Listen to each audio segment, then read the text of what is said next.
Quando perguntam qual é a definição de tensão, tu normalmente respondes que a tensão é igual a uma força a dividir por uma área? Bem, essa não é a definição de tensão. Neste vídeo vou-te explicar como podes definir corretamente a tensão e para me ajudar a explicar vou utilizar uma batata.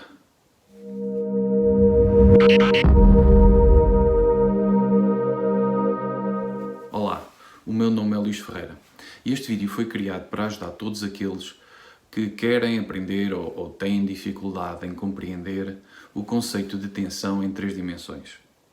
Como mencionei antes, esta não é definição de tensão, é apenas válida para uma dimensão em que temos um componente fino a ser tracionado ou a ser comprimido ao longo do seu comprimento, que são, por exemplo, os cabos ou os ensaios típicos de tração que normalmente se realizam em laboratórios de ensaios de materiais. Vamos considerar que a nossa batata tem diferentes e diversas cargas aplicadas em diferentes orientações. Neste caso, o estado tridimensional de tensões num ponto da nossa batata depende da posição, ou seja, está em função da posição X que consideremos. Isto designa-se por estado não uniforme de tensões. É importante também referir que no estado tensional, num ponto de um corpo, existem apenas 2 tipos fundamentais de tensões: as tensões normais e as tensões de corte. As tensões normais são aquelas que atuam perpendicularmente ao plano. Este tipo de tensões, especialmente a tração, tem um grande efeito no mecanismo de fratura. As tensões de corte atuam paralelamente ao plano e este tipo de tensões provoca deformação plástica em materiais sólidos cristalinos. Para entender a definição de tensão corretamente em 3D, vamos utilizar esta batata e aplicar-lhe cargas diferentes em diferentes direções. F1, F2, F3, ou seja, temos diferentes tipos de cargas aplicadas a um corpo não uniforme. E vamos cortar a nossa batata, ou o nosso corpo, com uma forma complexa, por um plano que está aqui representado. Se olharmos então para a nossa batata cortada, este é o plano que consideramos com a nossa batata cortada. Vamos analisar agora uma pequena área deste plano, a que vamos chamar área A. Vamos desenhar então um plano, uma pequena área, que vai ser a nossa área A. E vamos considerar então esta área como a nossa área de análise das tensões. Este corpo, como vimos anteriormente, tem cargas aplicadas e necessita manter-se em equilíbrio. Nesta área A irá aparecer um vetor de força resultante, que será o vetor necessário para manter esse corpo em equilíbrio, onde o somatório das forças serão igual a zero e o somatório dos momentos também tem de ser igual a zero. Ou seja, estas são as tais condições de equilíbrio.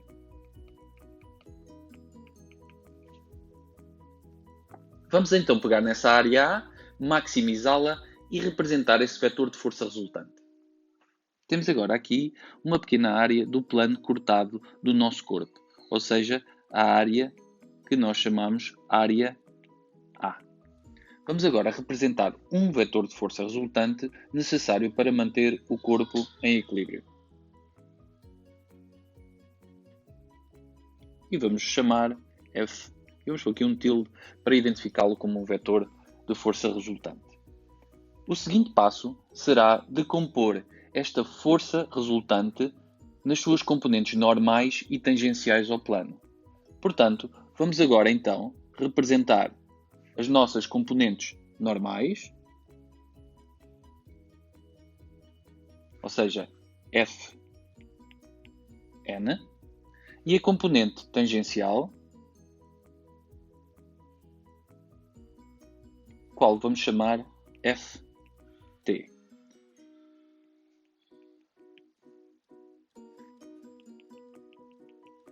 Temos então que Fn é igual à força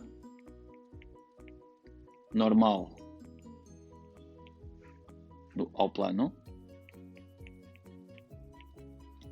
Ft é igual à força tangencial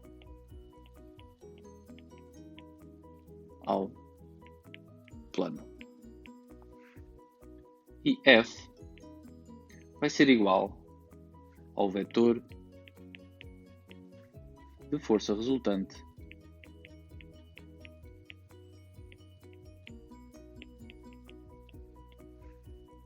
necessário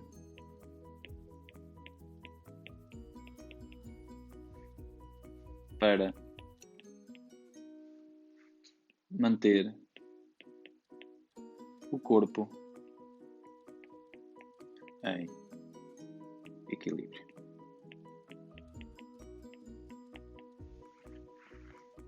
De seguida, necessitamos definir um sistema de coordenadas e de compor as nossas forças nas suas componentes x, y e z. Vamos definir o nosso eixo da seguinte forma.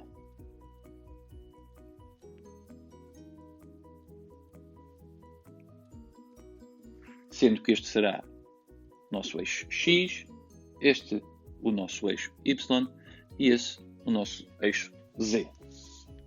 Daqui, verificamos imediatamente que f de n coincide com o nosso eixo dos z's. Portanto, f de n será igual ao nosso f de z. No entanto, a nossa força tangencial ao plano, ou seja, Ft, não coincide com nenhum dos eixos. Então, teremos de decompor nesses eixos. E vamos ter, então, um Fx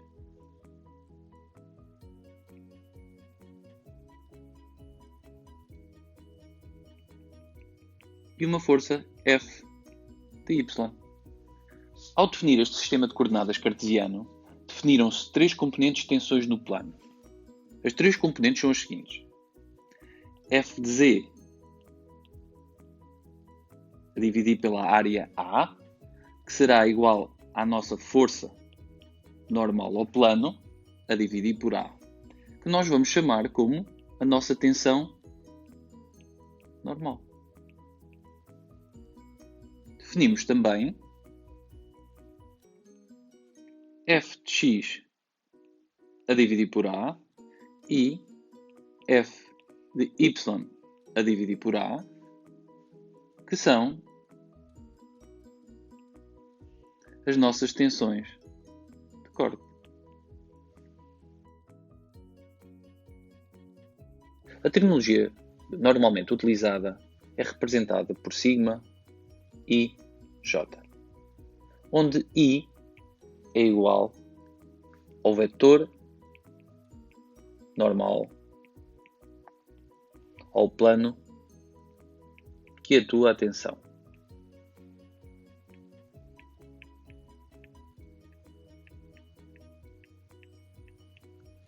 E J é igual à direção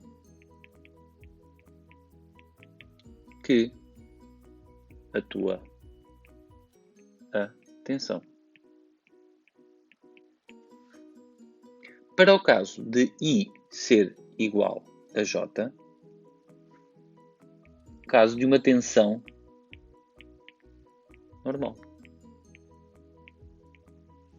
Se I for diferente de J, temos o caso de uma tensão de corte. Pegando no exemplo anterior, onde tínhamos o plano A representado, e desenhando agora os eixos de coordenadas cartesianas que representamos há pouco, temos então, sendo este o nosso eixo do x, este o nosso eixo do y e este o nosso eixo do z. É também comum representar estes eixos como eixo 1, 2 e 3. Se quisermos representar as nossas tensões normais nestes eixos, teríamos então o seguinte: sigma xx, sigma yy e sigma zz. Ou sigma 1, sigma 2 e sigma 3. Vamos agora considerar um pequeno cubo do nosso material e vamos aumentá-lo de forma a poder aplicar uma série de forças no nosso cubo. Essas forças são aleatórias, mas essas forças têm de manter o nosso cubo em equilíbrio. Assim sendo, se o representarmos as componentes de tensões aplicadas nesse cubo com um eixo de coordenadas cartesiano, onde temos x, y e z, vamos ter tensões normais sigma xx, sigma yy e sigma zz, e as tensões de corte aplicadas, neste caso a verde, como estão a ver, xy, xz, vamos ter também a yz, sigma yx, e na cara superior, na face superior, sigma zy e sigma zx.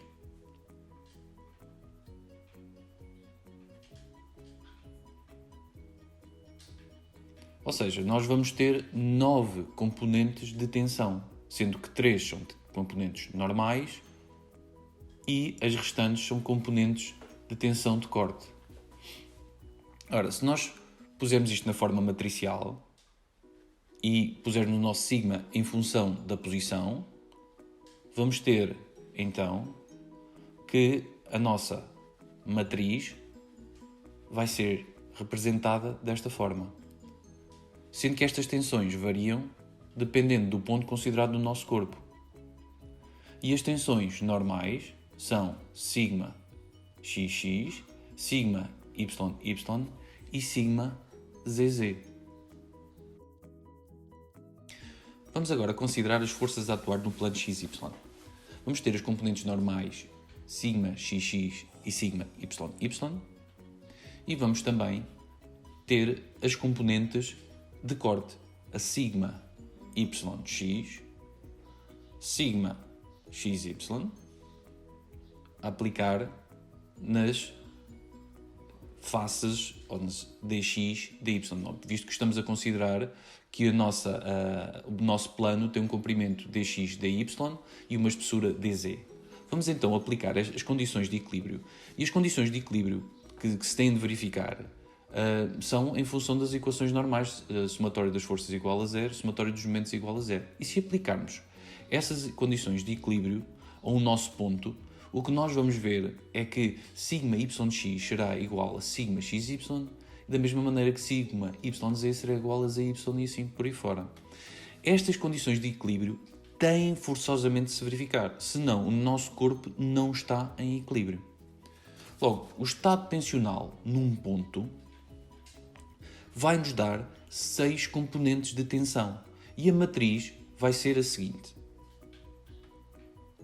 sigma xx, sigma xy, sigma xz e assim sucessivamente, mas nós vamos verificar que sigma xy, como vimos anteriormente pelas condições de equilíbrio que aplicámos, sigma xy é igual a sigma yx. E da mesma forma, vamos verificar que sigma xz é igual a sigma zx. E sigma yz é igual a sigma zy. Desta feita, então, vamos ter um estado tensional com uma matriz simétrica de 3x3, onde sigma xx, sigma yy e sigma zz serão as nossas componentes normais. 3 componentes normais. As restantes, sigma xy, sigma xz, sigma yz, serão então as nossas componentes de tensão de corte.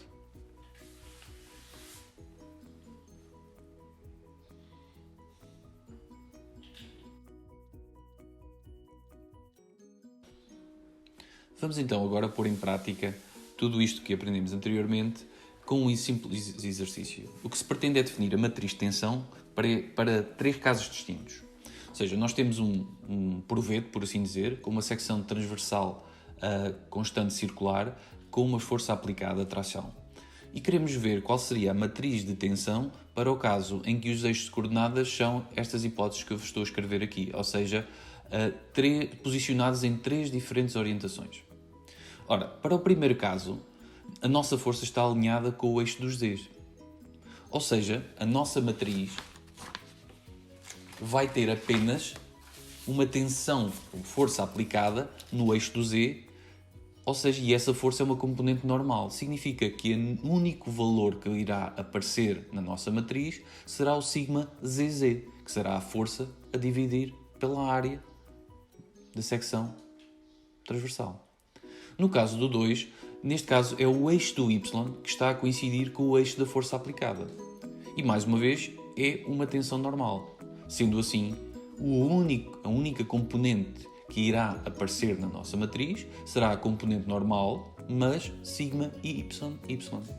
Ora, se nenhum dos eixos estiver alinhado com o eixo da força, isto significa que haverá componentes na nossa matriz que serão componentes normais, porque teremos de projetar essas componentes nos diferentes eixos de coordenadas e desta feita teríamos então a matriz com esta forma. Note-se que os valores da matriz de tensão dependem da escolha arbitrária do sistema de coordenadas, mas a tensão tem de ser independente do sistema de coordenadas. Como sempre, podes enviar as tuas dúvidas ou sugestões nos comentários. E se gostaste do vídeo, faz um like e, por favor, subscreve o canal. Obrigado e até breve.